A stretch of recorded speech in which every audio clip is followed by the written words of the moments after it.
Hey class, this week we are doing Module 4. So I want you to begin with the weekly check-in, put something in there in that discussion. Let us know what you're up to right now. We're going to be doing this every week just so we can try to have some contact with each other, because that's kind of difficult right now in the pandemic world. And the first thing we want to talk about is structure part 2. So last week we started talking about structure. I presented you with some plot maps, and we focused on the inciting incident. So this week, remembering what a script looks like. This is one of the diagrams I showed you before, and this one is a particularly good one because it has a good demarcation of Act 1, Act 2, and Act 3, and then also where you have your beginning here, and then where your first act ends. You have the first turning point and the inciting incident, which are two of the main things that are crucial to what we're talking about today. So we're going to go into the rest of the first act beyond that inciting incident.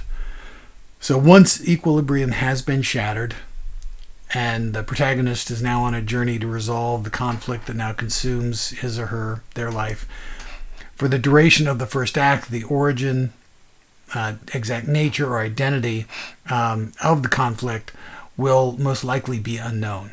And that's what the first act is for finding that out.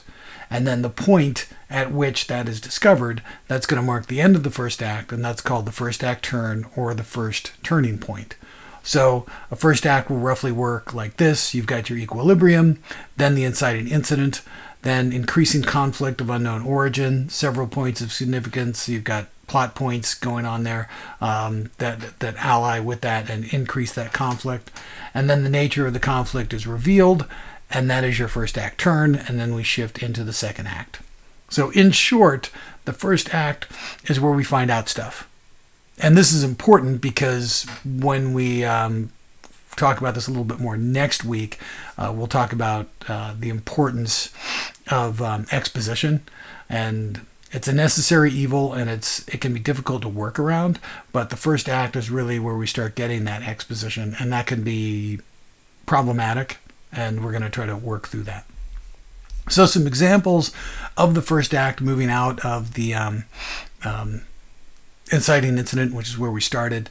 In a rom-com, remembering the inciting incident was where the protagonists meet. They meet cute, or they meet where they don't like each other. So for the rest of the first act, they're going to wander around while things go wrong in their lives, and they aren't sure why until they face the fact that they're in love with each other.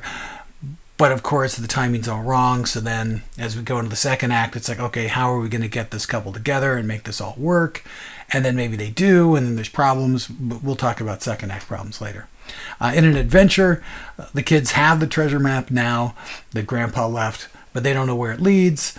The mystery requires a clue, then another until they realize that they have to get on a plane and go to Tibet. And by the way, there's also someone looking for Grandpa who isn't very nice and is probably going to, kill people along the way.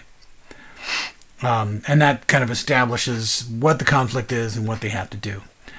In an action adventure, the protagonist begins beating his way up the ladder of goons and thugs to find out the identity of Mr. Big. Yes, I'm still doing Taken. Who's probably an infamous Albanian genocidalist, but he's going to have to, beat up and fight with a fair number of people until he finally beats out of somebody who the big baddie, who the boss is, and then, boom, we're ready to go in the second act. In a sci-fi film, the aliens have burst out of the crew member's chest and are now hiding in a giant haunted house of a ship. That's Alien for you. Or the aliens... they already arrived, that's the inciting incident, and then they blew up the White House. So now we know, oh shit, now we're dealing with this stuff. In a fantasy film, the band of merry travelers, remember they have the ring or the sword or whatever they have. They travel to the Elves' castle to discuss what to do about the ring princess or Death Star. And they come up with an absolutely terrible plan and decide they're just going to go do it. And then ultimately ends up working most of the time, but it shouldn't. In a revenge drama, the protagonist implodes mentally, whether that's, hanging out with strippers and prostitutes and drinking way too much, or you're doing drugs because he's in mourning for his family dying, and then he purchases a weapon illegally and then kills the first bad guy and then realizes at that point this is what I'm doing from now on, and I just don't even care anymore. That's revenge drama. They never end well. And if they do, there's something wrong with that. And then in Home Alone, Kevin, he realizes he's home alone. That's the incited incident. And then he just does whatever the hell he wants. And he even forgets he even had parents, and he's cool with that. But then he realizes the real ramifications of the fact that he's just a kid and he's home alone. And then, Joe Pesci and Daniel Stern are going to come and try to break into the house. And he has to deal with those problems. So those are all first act problems and issues, that are going to be happening in that. And as you are writing your own pieces, you'll start to realize, oh yeah, this is a first act thing. Okay, now I know when I'm going into act number 2. Now, next we want to talk about your first script installment post-mortem, just meaning we're talking about it now that we're finished with it. And the first thing I want you folks to do is go to the first installment Dropbox, which is in Module 2, and look at my comments on your scripts, because I've got specific comments for all of you, going over things that worked, things that didn't necessarily work, and formatting problems, all that kind of stuff. This is kind of a general overview of just what I've seen with the class so far. And the good news is that there's a lot of great writing there, which I think is totally cool. That's one of the things I like to see, because the terrible thing is that, this is a writing class. I can't necessarily teach you how to be a good writer. I hope you weren't wanting me to do that. You have to bring that writing to the class, and then what I can do is hopefully steer you in the right direction and help you get the formatting issues out of the way and all of that. And that's what I'm doing right now. The good writing you folks are already doing. So first of all, formatting, we've got some issues there. Okay, few common problems we're seeing. Center justified dialogue. So superficially, center justification looks like it might be an easy fix. If we look right here, it's like, oh, well, it's towards the center. Yeah, no problem. But that's not the way it works. It causes the name headings and the dialogue lines not to line up. And if the name is longer, it extends further to the left and right, as will the lines of dialogue too. Each one of these needs to have its own specific spot lined up. Say 3 tabs for name heading, so boom, boom, boom, there's a name heading right there. 2 tabs for dialogue, boom, boom, there we go right there. And you need to adjust the right margins as well, from say 6 inches, which would be all the way across here, to 4.5 or 5, so that you cut off right there. Now that is if you are trying to use a standard word processing program to do this, which some of you are, otherwise you wouldn't be having these problems. If you're using a script writing software, that's not going to be a problem for you. And I know some of you are resistant to doing that. It's up to you, but ultimately you want your script to look like this. So the next thing I'm also seeing is no or inconsistent spacing between slug lines and action and name headings and dialogue. So spaces go where they go, and it should look like this. So you have your slug line, 1 space, and then here's our block of action and description, 1 space there. Then we have the dialogue. There's no space between, or there's a half space, depending on what program you're using, between the name heading and then the dialogue, and then space. Then we have another bit of action right here, and then another space, name. As you can see, there's no space there, so they go right up there. And then dialogue, space, and then we have another bit of action. That's the way it needs to look. Don't cram it all together. Don't space it all the way out. Okay, there is going to be some variation with some script writing programs with how much space they do for some things, but for the most part, it's going to be pretty consistent, and it's going to look something like this. I'm going to show you another example of the script, and you'll see there's more spaces, but that's because we're going from scene to scene, and sometimes there's 2 spaces between those. The next thing I'm seeing is not enough slug lines, and this is a really common thing that I see in early scripts. And that part of that is just not realizing where one location ends and the next begins. And that's a really can be kind of a subtle line sometimes. But if a character's in one place, that's a scene. If they're in another place, that's another scene. So when you start, you're somewhere, and that requires a slug line, that requires a scene heading right there. And then when your character physically goes somewhere else, or the location changes, or the time changes, you need another slug line like this. So here's an example. Michaela screams, throws the crowbar back through the portal. She's in a scene there. There's no slug line, but imagine there is one right there. And then there's 2 spaces because we're going to another scene. Exterior, Earth dose, Earth number 2, Twilight. The crowbar flies out of the portal, spins through the air, and decapitates 2 grazing zombie bros. 2 more spaces, new scene, interior lab day. Michaela shakes her head. Michaela, fuck this noise, I'm thirsty. And then she steps over to Dr. Malcolm and walks out. She's already beaten him up. And then 2 spaces, interior bar night. Michaela sitting at the bar with Joshua, Eduardo, and Jacob. So each time she's in a different place. She starts in the lab, and then there's a portal. She does something through the portal. Now we're looking from the other side of the portal, another scene, back to the lab again, and then we're at the bar. So each one of those requires a new slug line. Something you want to watch for in your writing. Next is inconsistent names. And this is something I definitely talked about when we were talking about characters, coming up with names for them.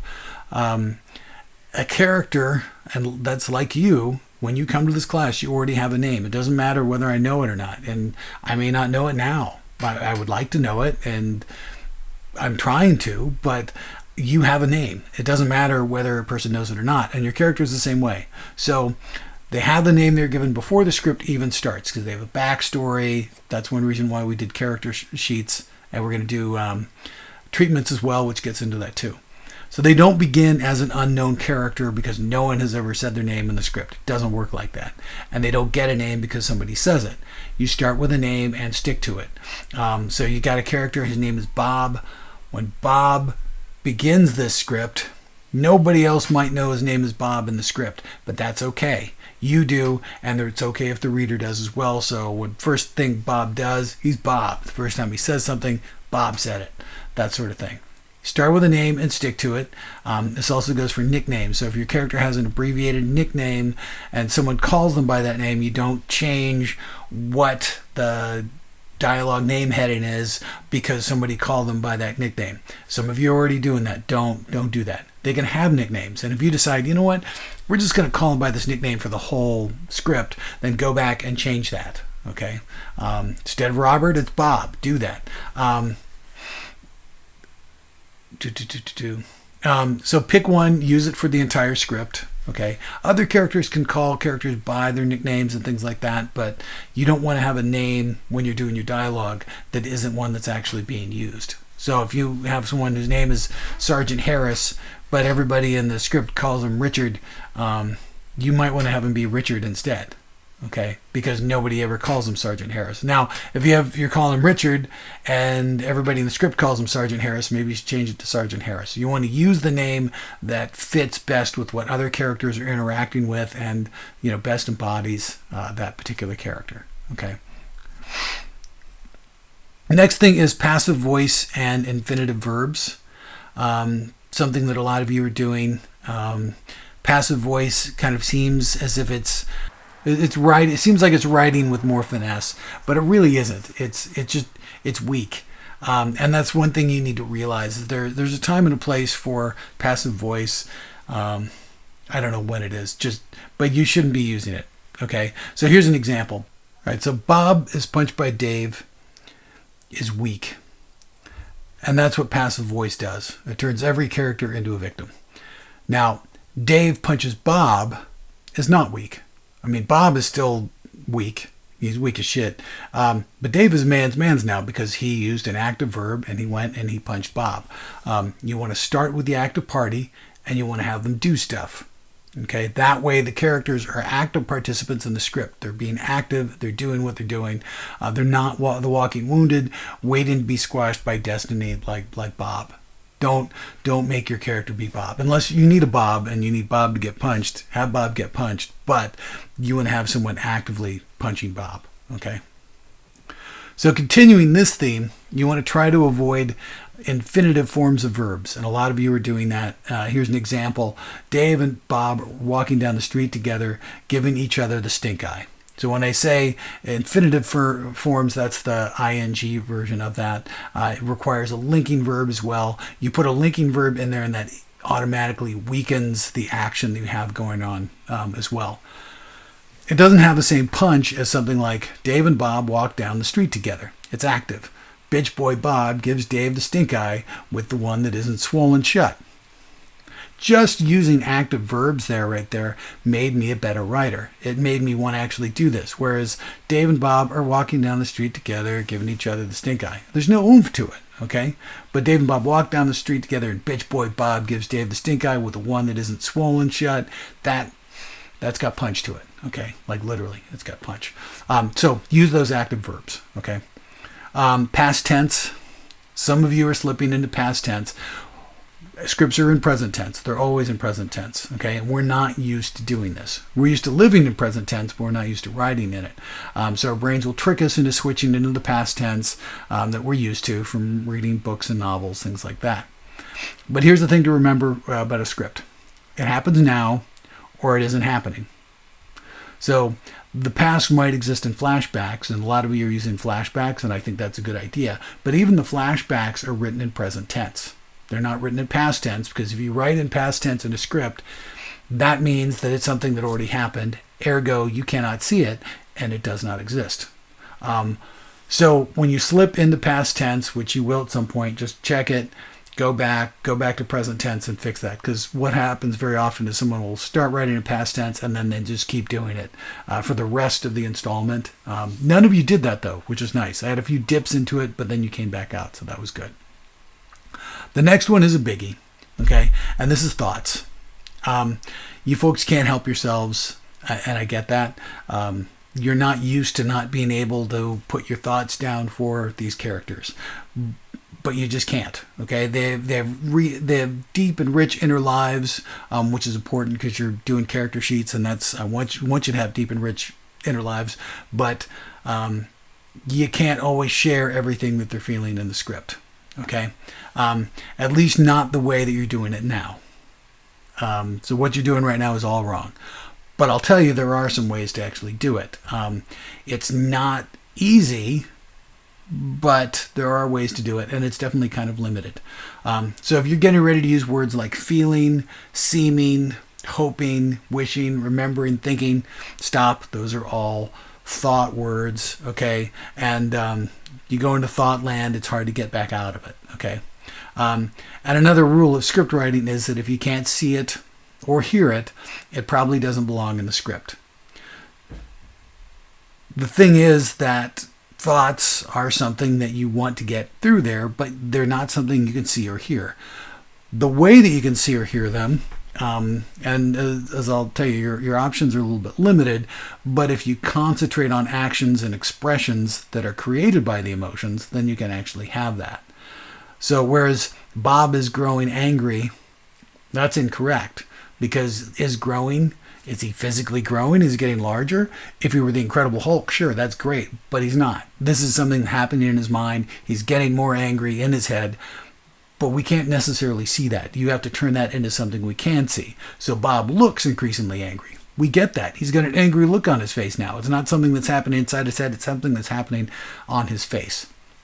And it's correct because we can see it. You can also get those thoughts and emotions through dialogue. Okay? Characters can talk about how they feel and things like that. But you need to be aware of oversharing, because in the real world, people are rarely, if ever, able to articulate their feelings to others. So if you want to write realistic dialogue, it's going to reflect that struggle of trying to articulate those feelings and not being able to do it.